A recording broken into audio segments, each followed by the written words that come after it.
Selamat datang di Liputan 6 Talk, Saudara. Saya Reno Reksa. Usai serang Venezuela, Presiden Amerika Serikat Donald Trump ini menebar ancaman ke sejumlah negara seperti Kolombia, Kuba, Meksiko, hingga Iran. Akankah hal ini menarik masuk Rusia dan Tiongkok? Dan akankah ekonomi global terganggu dengan adanya konflik ini? Kita akan coba diskusikan dengan ahli hubungan internasional sekaligus pendiri Synergy Policies. Ada Dina Praptora Harja dan ekonom Joshua Pardede yang keduanya sudah tersambung di saluran Zoom. Saya akan coba sapa Mbak Dina, Bang Joshua. Selamat sore, apa kabar? Selamat sore, kabar baik. Selamat sore, Reno. Kabar baik. Terima kasih. Saya mungkin ke Mbak Dina terlebih dahulu. Kalau kita melihat ancaman yang dilempar oleh Presiden AS Donald Trump, yang seperti yang tadi saya sampaikan di awal, sebesar apa probabilitas ini akan terjadi? Atau ini semacam ancaman saja? Kalau melihat apa yang berkembang di Venezuela, kita sebagai satu bangsa yang berdaulat harus waspada. Sinyal bahaya sudah menyala dan menyala sangat terang, karena berarti apapun sistem politik yang dimiliki oleh negara lain, meskipun mereka demokrasi atau yang sifatnya memang otoriter seperti Rusia, kedua-duanya sama-sama bisa bertindak sewenang-wenang dan sepihak. Itu yang disebut dengan pendekatan unilateral. Dan kalau dari sisi spektrum politik juga berarti antara pemerintahan yang mengaku kiri dengan yang mengaku liberal itu sama saja pendekatannya. Sekarang berarti perebutan sumber daya alam itu menjadi alasan untuk menjadikan hubungan internasional seperti hukum rimba dengan aturan hukum rimba. Anda mencoba mengatakan bahwa sebetulnya yang disasar oleh Presiden Trump adalah sumber daya alam yang tadi seperti Anda sebutkan, bukan isu terkait dengan narkotika, teroris, itu hanya sebagai covernya saja, tapi hidden missionnya sebenarnya adalah ke sumber daya alam itu, Mbak Dina.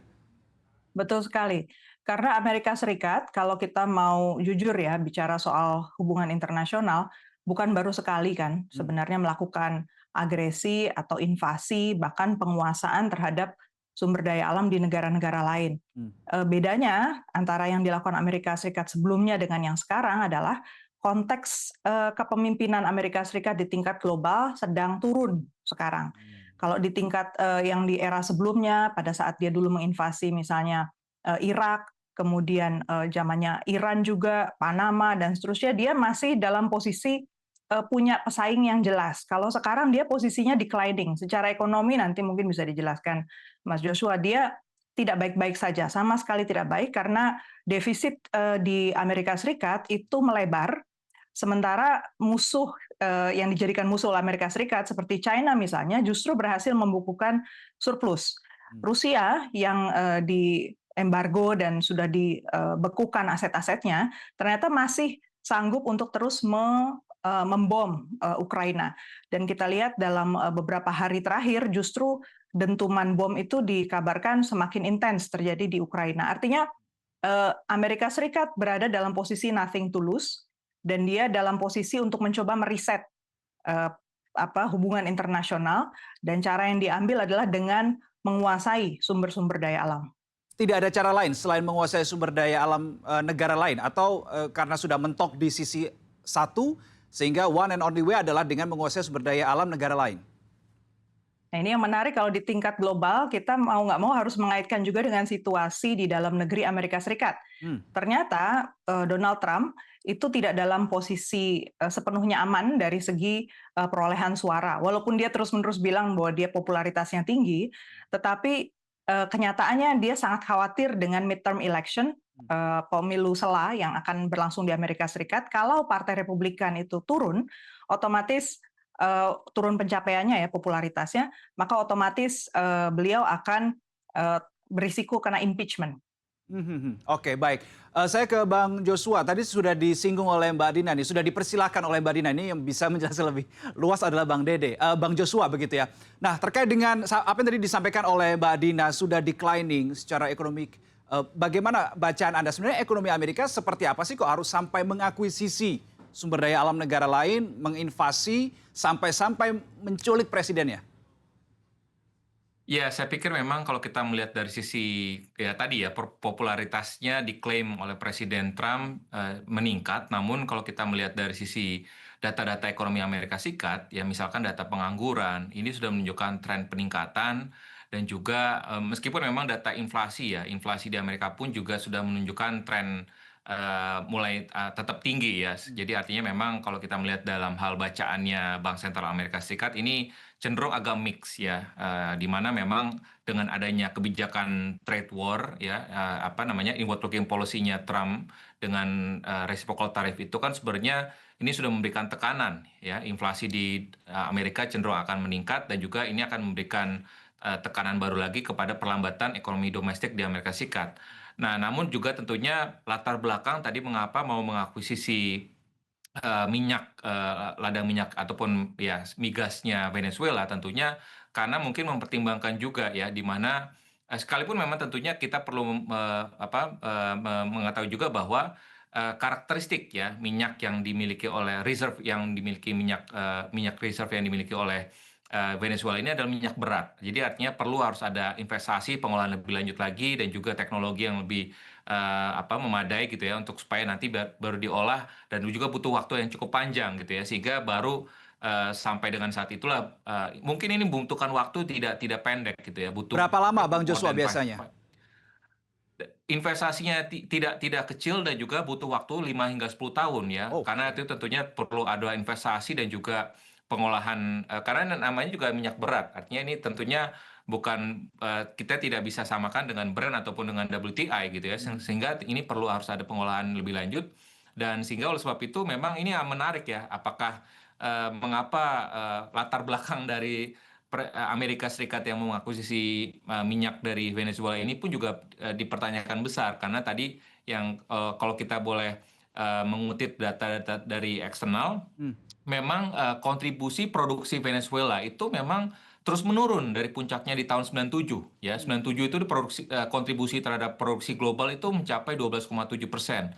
Saat ini di 2024 itu hanya 3,1% dari produksi global. Jadi artinya sebenarnya kalau kita melihat dari sisi produksi minyaknya Venezuela saat ini itu terus menurun. Artinya memang tidak aktif ya. Sehingga dan ini tentunya di bawah pemerintahan Maduro mungkin tidak terjadi tidak terdapat investasi untuk ya misalkan pengolahan minyak investasi di sektor migasnya sehingga mungkin dalam hal perspektif bisnisnya Trump melihat bahwa ini ada peluang di sana sehingga perlu bisa dioptimalkan sekalipun memang tentunya kembali lagi ini butuh waktu dan sehingga memang itu sampai dengan berakhirnya termsnya Trump pun juga investasi di minyaknya Venezuela ini pun juga belum akan bisa berdampak positif juga nantinya kepada ekonomi Amerika sehingga memang tentunya kembali lagi kalau kita melihat dalam hal ini latar belakang dan juga dampaknya kepada Amerika nanti mungkin dari perspektifnya politik luar negerinya mungkin Bu Dina akan lebih jauh lebih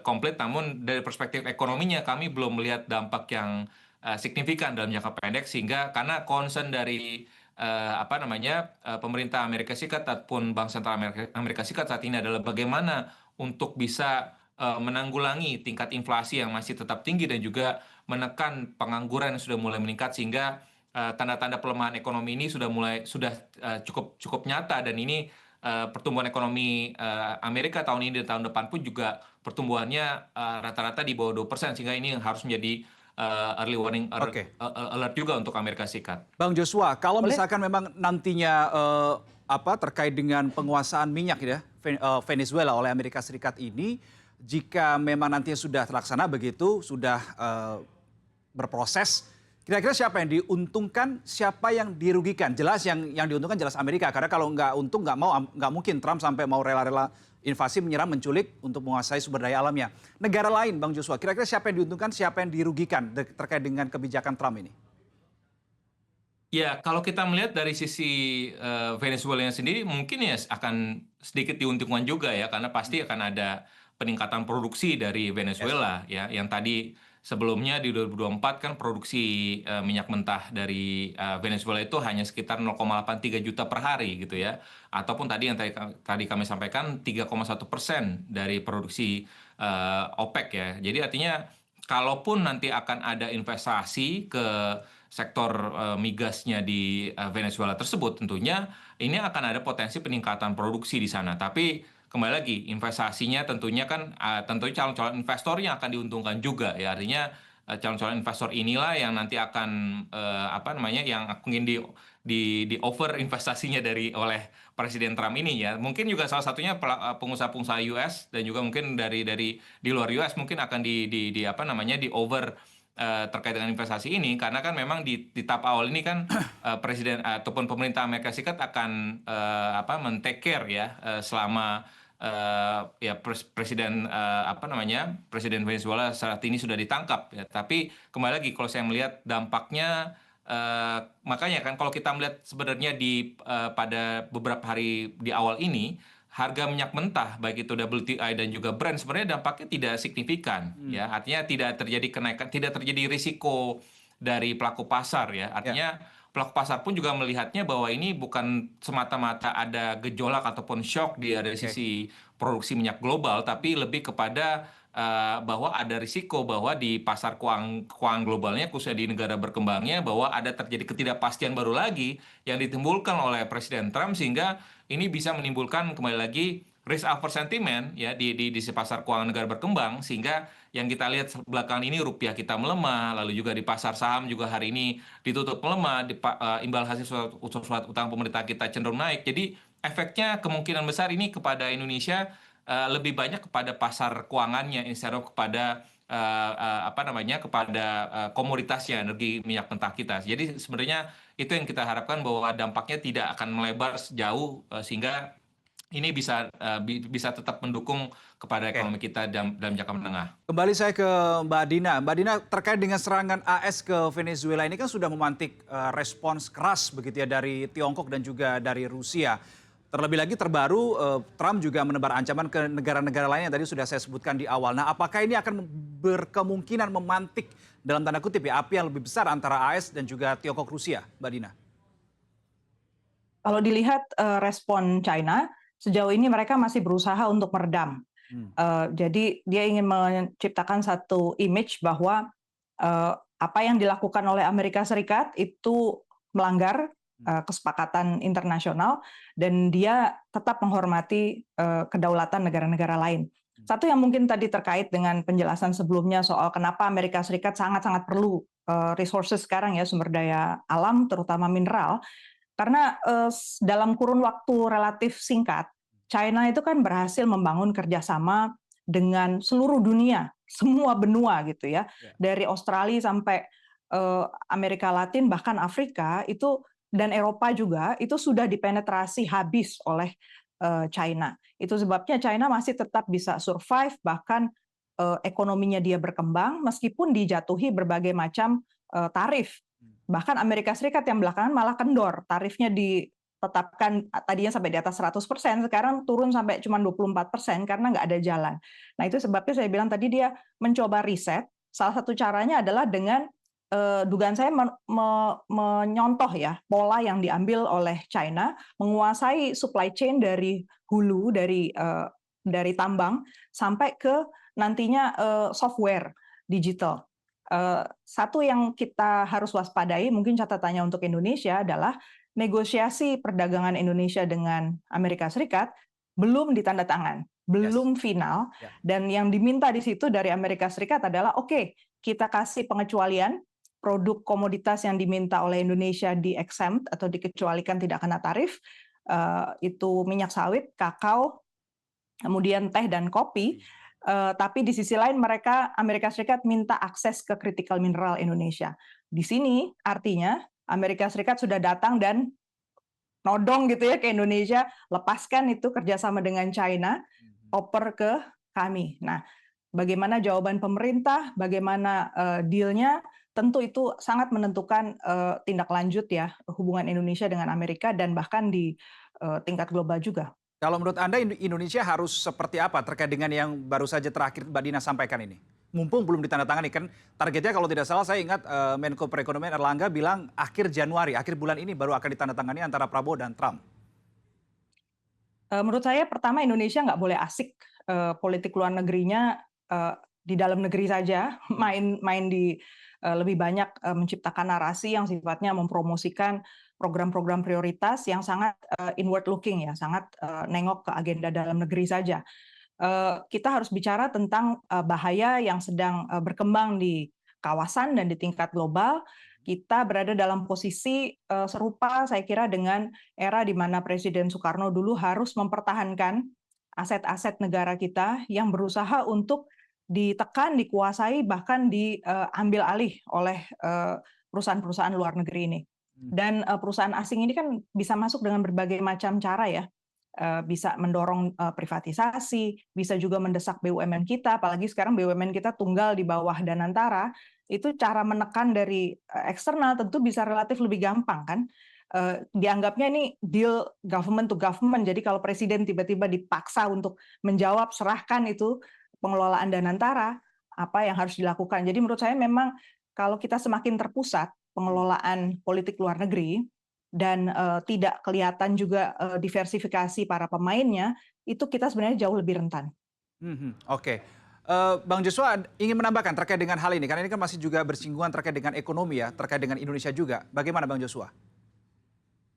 Ya, tadi mungkin sedikit menambahkan bahwa kalau kita bicara tadi dalam hal apa namanya beberapa latar belakang juga ya. Tadi kalau saya melihat ada salah satu insentif yang paling strategis bagi Amerika Serikat karena kilang di pesisir Teluk Amerika Serikat itu memang dinilai cocok ya dengan minyak beratnya Venezuela. Jadi itulah mungkin yang mau dikejar oleh Amerika Serikat untuk bisa mengamankan rantai pasok yang sesuai dengan kebutuhan kilangnya.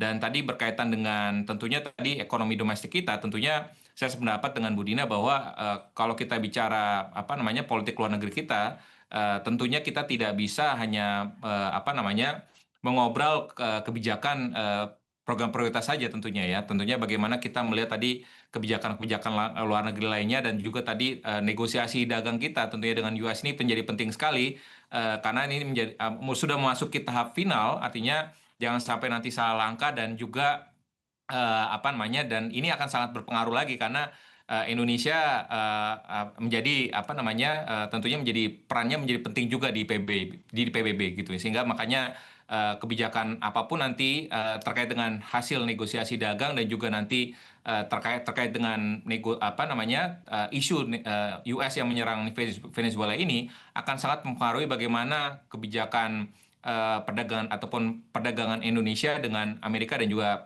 kinerja perdagangan kita ke depannya. Oke, menyambung tadi soal PBB sudah dimention tadi oleh Bang Joshua. Mbak Dina, terkait dengan serangan AS ke Venezuela, ini PBB, peran fungsi PBB pun juga ikut disorot. PBB dibilang lemah lah, begitu terkait dengan adanya serangan ini. Memang begitukah kalau menurut pandangan Mbak Dina atau Mbak Dina punya pandangan lain? Dengan gempuran Amerika Serikat ke Venezuela, saya bilang resmi PBB sebenarnya digempur habis, bahkan sebenarnya relatif sudah bubar ya di tataran konsensus di antara negara-negara P5, negara permanent member dari Dewan Keamanan PBB, yang menjadi tonggak pilar utama dari perdamaian dunia. Itu ada di 5 negara yang menjadi nuclear power, plus juga mereka punya konsensus waktu itu untuk menjaga ya, jangan sampai ada salah satu di antara mereka yang memulai kekerasan terhadap negara lain, karena itu bisa memicu efek yang sama dari sesama negara P5. Jadi catatan saya di situ adalah bahwa walaupun PBB lemah sangat signifikan sekarang di Dewan Keamanan PBB, ibaratnya orang lumpuh itu kita udah lumpuh di kaki mungkin ya yang paling vital, jantungnya sebenarnya masih berdegup karena di situ negara-negara emerging economies, emerging powers, negara middle powers seperti Indonesia itu masih ada dan mereka sekarang sedang diteror ya, dibully bahkan. Itu jantungnya dari PBB itu ada di sana sebenarnya. Venezuela salah satunya, nanti Brazil, saya duga begitu, India juga akan dipaksa untuk melakukan satu konsesi-konsesi. Negara-negara yang relatif kecil seperti India dan Filipina Singapura dan Filipina, kalau Anda tengok belakangan ini, mereka kan melakukan sejumlah konsesi besar, bukan cuma di bidang ekonomi, tapi di bidang pertahanan. Mereka sudah menyerahkan wilayah, bahkan kerjasama ekonomi mereka itu kepada Amerika Serikat. Ini menunjukkan bahwa angin yang berhembus itu betul-betul sudah membahayakan. dugaan saya ini satu lagi yang kita harus sangat-sangat waspada adalah kalau NATO pecah. Karena ketika kita udah lihat tandanya kemarin pada saat perdebatan antara Ukraina dengan Rusia, pada dasarnya Amerika Serikat terus berusaha untuk menjadikan Uni Eropa tawanan untuk membayar segala biaya yang dikeluarkan untuk perang Ukraina. Padahal pada saat yang sama jelas Eropa sudah megap-megap ya karena dia dipotong juga biaya energinya gara-gara putus hubungan dengan Rusia. Biaya yang harus dibayar oleh orang-orang Eropa ini kan sangat mahal. Nah, sekarang dengan posisi Greenland yang sudah ditodong juga oleh Amerika Serikat untuk diambil alih dari Denmark, dan hanya beberapa jam sesudah para pemimpin Eropa itu mengatakan mereka mendukung Denmark untuk tetap menguasai Greenland, dan Trump bilang no way, itu kan menunjukkan tidak ada penghormatan sama sekali terhadap apa yang disepakati oleh sesama sekutu. Kalau itu terjadi, ya saya khawatirnya memang jangankan perdagangan, Pak Joshua, kita harus bicara produksi kita bisa terhenti karena para pelaku pasar itu pasti cenderung untuk menahan uangnya dan berusaha untuk tidak expand, tidak bahkan mungkin tidak hiring banyak orang ya untuk produksi di era-era seperti ini. Itu yang harus kita Ini waspadai. dampak yang Mbak Dina maksud dampak ketika memang nantinya NATO terpecah atau seperti apa Mbak Dina yang barusan Anda sampaikan ini? Iya, kalau NATO terpecah ini situasinya betul-betul sangat buruk karena berarti kita akan menyaksikan perluasan konflik, kemudian agenda pertahanan itu makin mengemuka sehingga dana-dana untuk pertumbuhan ekonomi, untuk apalagi isu-isu sosial, kemanusiaan itu jelas akan ditaruh di paling belakang, bahkan nggak ada dananya. Oke, Bang Joshua, ini yang perlu suatu hal yang perlu diwaspadai juga oleh Indonesia, meskipun kelihatannya kejadiannya jauh dari kita begitu ya. Tetapi kalau memang ini terjadi, Indonesia juga perlu menyalakan lampu bahaya, lampu hati-hati juga sebetulnya. Menurut Anda, pemerintah harus mengambil langkah mitigasi seperti apa, mempersiapkan langkah mitigasi seperti apa kalau melihat kondisinya seperti ini? Ya tentu kalau kita bicara tadi stres skenario-nya ya, apabila NATO itu pecah, tentunya ya kita perlu harus memperkuat fundamental ekonomi kita dan juga indikator makro kita yang misalkan dari sisi fiskal ya, lalu kita melihat juga bagaimana stabilitas nilai tukar rupiah kita. Ini yang menjadi sangat krusial ya, karena kalau kita bicara kondisi fiskal saat ini pun juga sebenarnya kemarin juga yang menjadi salah satu faktor risiko juga sebenarnya kalau defisit fiskal kita ini terbatas ruang fiskalnya, sehingga makanya apalagi tadi disampaikan bahwa kalau belanja untuk spending, belanja pemerintah untuk mendukung pertumbuhan ekonomi itu semakin diperkecil ya tadi, dan fokusnya untuk perang misalkan, tentunya akan semakin terbatas juga ya. Jadi artinya ini yang makanya harus kita lihat bagaimana penguatan dari sisi koordinasi fiskal dan juga moneter, lalu juga bagaimana stabilitas nilai tukar rupiah kita, dan juga terkait juga dengan komoditas ya. Jadi kalau kita melihat bagaimana pemerintah harus mengurangi juga kerentanan secara struktural dari impor energi kita, dengan tentunya kita bagaimana mempercepat efisiensi konsumsi dan juga memperbaiki tata kelola dan juga investasi energi domestik, dan juga memperkuat juga cadangan operasional. Karena pada dasarnya ketergantungan impor ini akan membuat tadi kalau kita setiap ada gejolak seperti ada Rusia Ukraine, lalu juga kemarin di awal tahun 2025 serangan di Timur Tengah, tentu ini memberikan tekanan baru lagi buat fiskal dan juga perekonomian kita, sehingga makanya perlu ada reformasi yang signifikan dalam hal energi kita. Lalu yang berikutnya adalah dalam hal perluasan basis investor domestik kita gitu ya, karena penting sekali pada saat terjadi gejolak di global yang baik terjadi di global gitu ya, pasar domestik ini bisa menjadi penyangga gitu ya, penyangga yang kuat kalau biasanya akan bisa lebih stabil dibandingkan dengan kalau kita bergantung cukup besar pada arus modal asing gitu ya. Makanya oleh sebab itu dan juga tentunya bagaimana kita mendorong diversifikasi. Tadi kata kuncinya dari Bu Dina sebenarnya kita perlu mendiversifikasi juga ya mitra dagang utama kita ya. Jadi kalau kita hanya mengandalkan US ataupun China saja itu tidak cukup gitu ya. Kita harus melebarkan apa namanya mengoptimalkan hubungan dagang bilateral kita, ya kita mengoptimalkan FTA yang bisa kita signkan gitu ya, sehingga kita ada bilateral trade agreement yang baru gitu ya. Jadi bukan hanya sekedar misalkan kita masuk BRICS, bukan hanya sekedar mendukung misalkan dedolarisasi, tapi lebih kepada bagaimana kita membuka peluang-peluang hubungan dagang bilateral yang baru gitu ya. Jadi momentum-momentum seperti itulah yang harus kita upayakan. Jadi kita memiliki banyak teman gitu, instead of kita hanya memiliki satu teman Amerika Serikat ataupun China saja. Jadi saya pikir melihat perspektif ini secara politiknya seperti itu, tapi secara ekonominya saya melihat bahwa di tengah tadi ada keributan antara US dengan China, tapi kita harus mencari teman-teman baru dalam hal ini untuk bisa mendiversifikasi tujuan ekspor kita dan juga mengamankan juga ya rantai pasokan kita sehingga tidak terganggu juga produksi dalam negeri kita. Teman baru berdagang ini negara mana yang paling potensial atau yang mungkin Anda sarankan begitu untuk Indonesia gandeng supaya nggak itu-itu aja gitu loh teman dagang Indonesia itu? Ya, saya pikir memang beberapa negara di Afrika dan juga di Timur Tengah tentunya ini menjadi potensial sekali ya, non-traditional trading partner di luar Amerika dan juga China. Eropa saya pikir ini perlu kita jajaki karena tentunya non-traditional trading partner ini menjadi potensial baru ya ke depannya.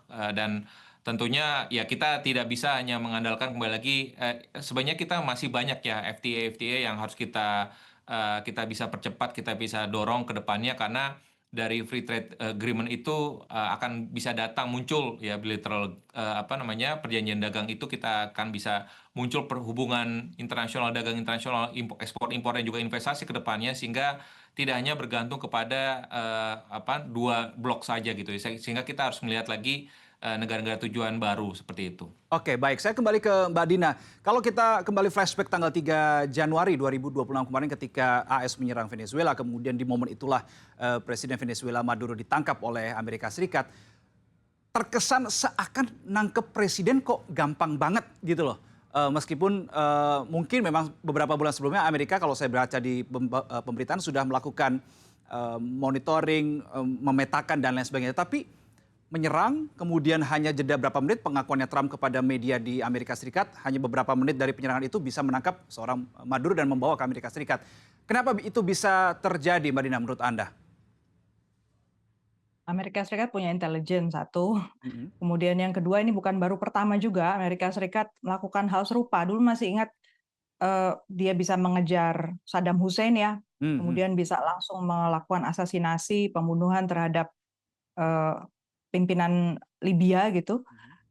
Jadi kalau kita pikir secara jernih, kita lihat lagi pola-pola yang berkembang terkait politik luar negeri Amerika Serikat, pada dasarnya Amerika Serikat selalu berusaha untuk berada di luar dari sistem internasional yang berlaku gitu. Dan permainan itu abadi lah sifatnya. Itu siapapun presidennya berarti, Mbak Dina?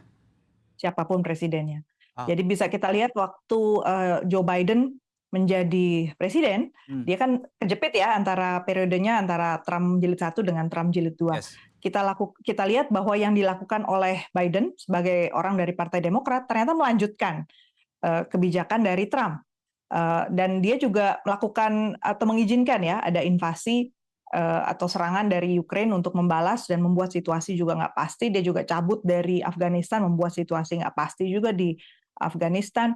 Dan satu lagi Obama. Itu mungkin orang berpikir waktu Obama naik sebagai tokoh kulit hitam pertama gitu, dia akan lebih peaceful. Coba lihat data terkait kerjasama soal imigrasi, kemudian soal itu dia lanjutkan apa yang menjadi kebijakan yang sangat hawkish dari era Presiden George W. Bush yang dari Partai Republikan.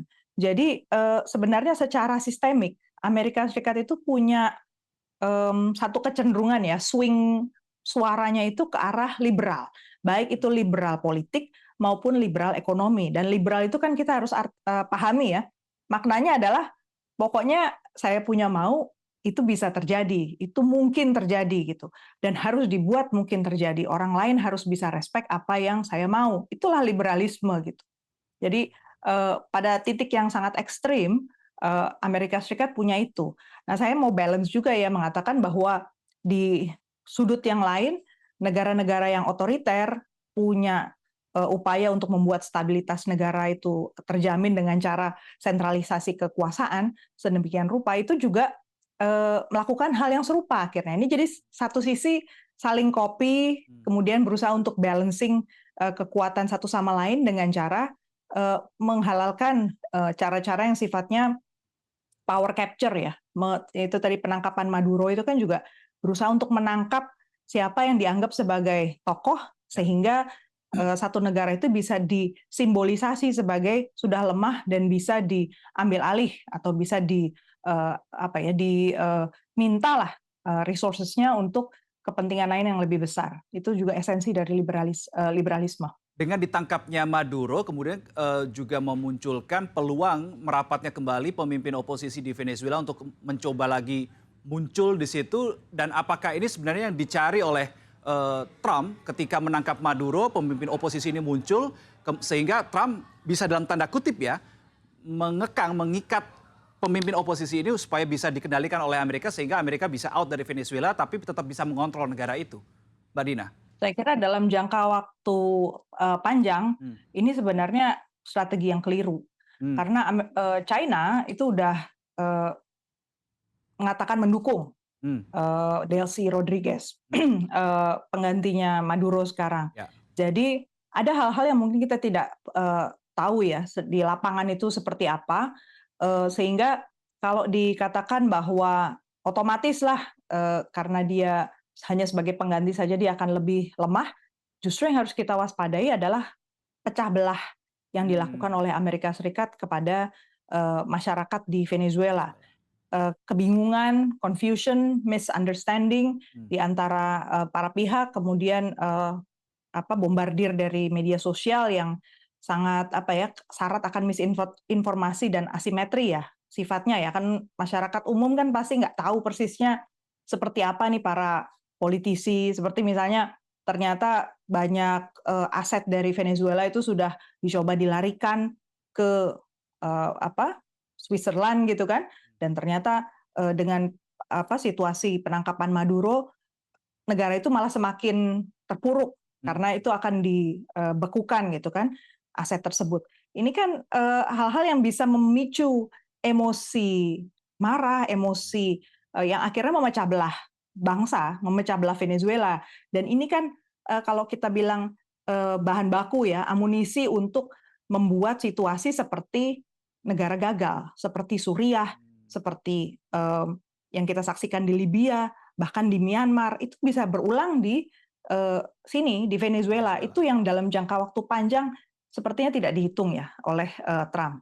Oke, baik. Saya kembali ke Bang Joshua. Kalau kita melihat Venezuela bicara soal terkait dengan cadangan minyak yang terbesar begitu ya. Cadangan minyaknya meskipun belum tereksplor dengan maksimal begitu seperti yang tadi Bang Joshua bilang single digit di tahun 2024 di angka 3%. Nah, ternyata juga ada berita lain, oh enggak, Trump sebenarnya enggak mengincar minyak, tetapi juga mengincar hal lain, komoditas lain, yaitu adalah emas. Nah, saya coba cari, ternyata sumber daya emas di Venezuela itu 8.000 ton lebih, kemudian cadangannya ini sebesar 161 ton metrik emas di Venezuela. Ada tanggapan soal hal ini terkait dengan ketersediaan emas di Venezuela dan juga nantinya kira-kira kalau misalkan hal ini dikuasai juga oleh Amerika Serikat, Presiden Trump? Ya, saya pikir memang kalau kita melihat dalam hal ini cadangan Venezuela di emas tadi, kalau dinilai tadi oleh Amerika menjadi salah satu yang terbesar juga, ya bisa saja itu menjadi salah satu komoditas yang diincar oleh Amerika Serikat ya. Tapi kembali lagi kalau saya melihatnya yang sejauh ini yang di depan mata itu adalah minyak beratnya Venezuela yang tadi saya sampaikan bahwa ladang minyaknya di pesisir Amerika Serikat itu cocok dengan karakteristiknya minyak beratnya Venezuela, sehingga ini kembali lagi untuk mengamankan supply minyaknya di Amerika Serikat juga ya. Tapi kembali lagi kalau kita bicara tadi dari sisi harga emas, tentunya kalau melihat dalam hal ini emas belakangan dari 2 tahun terakhir inilah, mungkin sejak Rusia Ukraine kan juga sebenarnya tren harga emas ini kan terus meningkat ya secara globalnya. Dan ini tentunya terlihat juga misalkan dari sisi global reserve dari Bank Sentral Global pun juga sudah mulai menunjukkan adanya terjadi shifting ya, yang sebelumnya komposisinya untuk US dollar saat ini sudah mulai menyusut ya, dan ini sudah mulai shifting seperti yang kita sudah ketahui bersama bahwa Central Bank China, PBOC, dan juga India dan juga Rusia sudah mulai mengurangi dan bahkan shifting kepada emas. Dan saya pikir memang emas ini juga menjadi salah satu hal yang komoditas yang juga memiliki valuation yang cukup tinggi sehingga patut juga menjadi sasaran yang diincar oleh Amerika Serikat. Tapi tentunya tadi kalau kita melihat dalam hal ini apa yang tadi disampaikan oleh Budina juga bahwa China sudah mengakuisisi beberapa aset-aset di Asia gitu, komoditas di Asia termasuk juga nikel.